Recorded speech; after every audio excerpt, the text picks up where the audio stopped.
My dear brothers and sisters, there's a beautiful hymn in English entitled, Lord, I'm Coming Home. You heard about it, the choir. And the words are this: I wandered far away from God, now I'm coming home. The paths of sin too long I have trod, and Lord, I'm coming home. And the chorus, coming home, never to roam. Open wide thy arms of love, Lord, I'm coming home. And the hymn goes on. Today's liturgy is about coming home. All those who have wandered far away from God have come home, and there is celebration. Today's first reading from Joshua is a very important reading. It speaks about the Israelites who wandered 40 years in the desert have come home. There's celebration. These 40 years, let's not think of 40 years literally. In the Jewish term, 40 is a long time where there is a trial, tribulation, suffering. This is what happened to the Jewish people. They were in a desert for 40 years, long time. They have to struggle a lot because they had to face no water, no food. And so they now come home. Home, which was theirs, or given a promise to Abraham, land of Canaan, they'll have milk and honey. So no longer they'll have to beg for Yahweh to be fed with manna in the desert.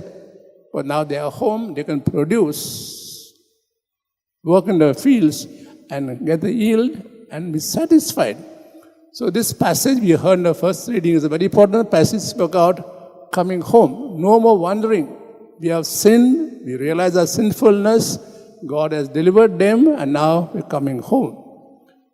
The gospel passage, some gospel of St. Luke, chapter 15. Those who have read this chapter have realized that there are three parables in this chapter.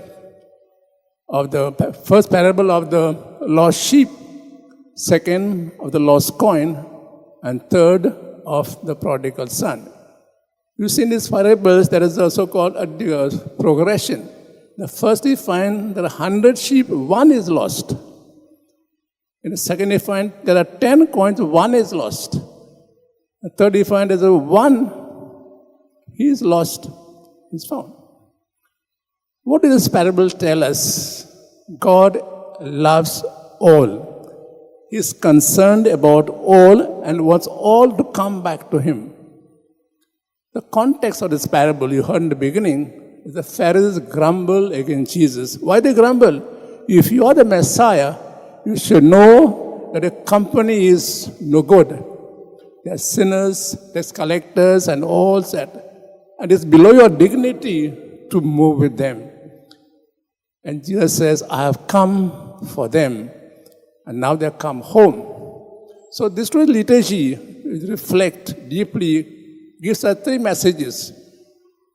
First about the younger son. Second about the elder brother. And third about God and the Father. The first was elder son, the younger son. He wants freedom to live life of luxury home where he has comfort, so he can enjoy life. And here's the freedom. And what happens to his freedom? He misuses it. And as a result, falls into sin.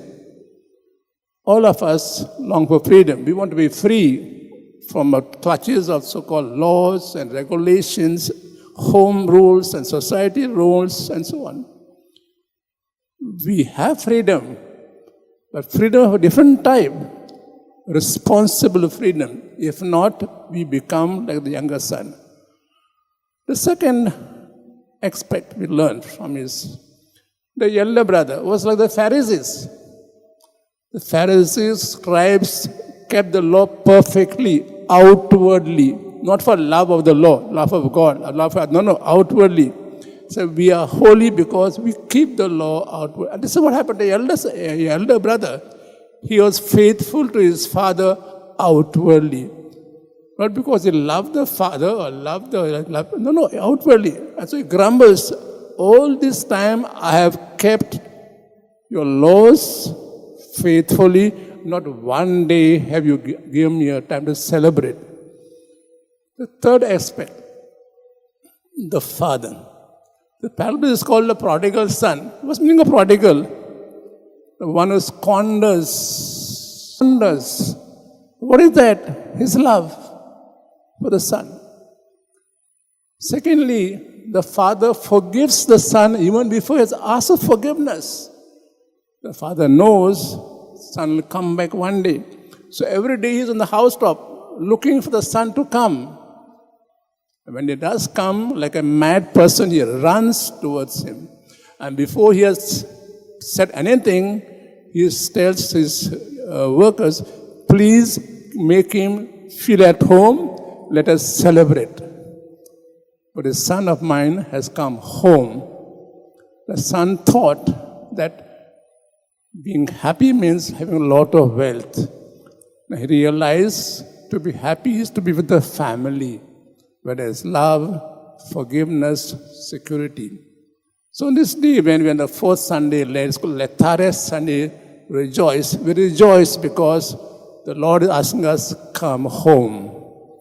Should we go home? Should we go home? Where do you go home? We come to Jesus. He says, and we're eating with the ample. So we have sinned. We offend anyone because we are sinners. We all offended, big, small. Let's go home. Say, Lord, I've come home. Embrace me and help me to become your loving brother, your loving sister.